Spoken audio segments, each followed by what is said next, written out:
शिल्प क्षेत्र में ये पोर्ट को बेस करी पोर्ट बेस इंडस्ट्री जो भाव में ये इन्वेस्टमेंट हाँपाई जाऊँगी उद्योगी माने एटा को प्रायोरिटी दौरान निश्चित भाव में यह इंडस्ट्रियल हब होगा सहित एक भारत वर्षर बहुत बड़ पोर्ट सिटी हाँपाई जाऊँगी आज पारादीपर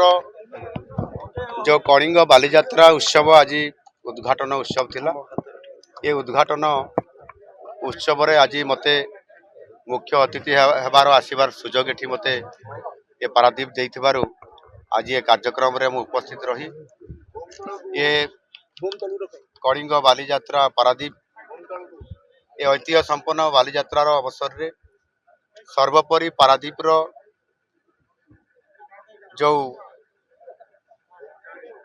संस्कृति ऐतिह्य तार सहित ये पारादीप पोर्टर व्यापार वाणिज्य सहित जेभली भाव में जड़ित होकर अच्छी निश्चित भाव में पारादीप आगामी दिन में शिल्प क्षेत्र में ये पोर्ट को बेस करी पोर्ट बेस इंडस्ट्री जो भाव में ये इन्वेस्टमेंट हाँपाई जाऊँगी उद्योगी माने एटा को प्रायोरिटी दौरान निश्चित भाव में यह इंडस्ट्रियल हब होगा सहित एक भारत वर्षर बहुत बड़ पोर्ट सिटी हाँपाई जाऊँगी एवं एथिरे आगामी दिन में केवल पारादीप रे ही 2 लाख कोटी रु अर्ध टंका इन्वेस्टमेंट हाँपाई जाऊँगी एनु निश्चित भाव में ये पारादीप आम समस्त ओडिशा अर्थनैतिक क्षेत्र में वाणिज्य क्षेत्र में एवं संपूर्ण भाव में टूरिज्म क्षेत्र में कोस्टाल हाईवे को आधार करी ये पारादीप को बेस करी जो योजना होउची एवं आपणकर जो तालचेर रु पारादीप भाया कणिंग नगर देकरी जो आपणकर नदी माध्यम रे जो आपणकर परिवहन कार्यक्रम हबो ताहा मध्य कार्यकारी हेबा द्वारा एवं विशेष करी पारादीप पोर्ट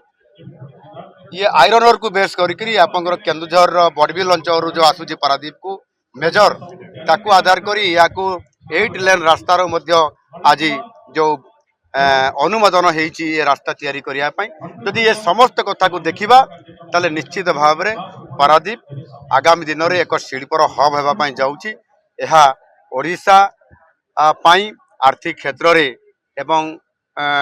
ओडिशा पाई निजुक्ति क्षेत्र में ओडिशा पाई वाणिज्य क्षेत्र में एक अभूतपूर्व एठी विकास हाँपाई जाऊँगी जो थी कि एठी सारा ओडिशार आर्थिक क्षेत्र में गोटे विराट परिवर्तन आसिबो। धन्यवाद।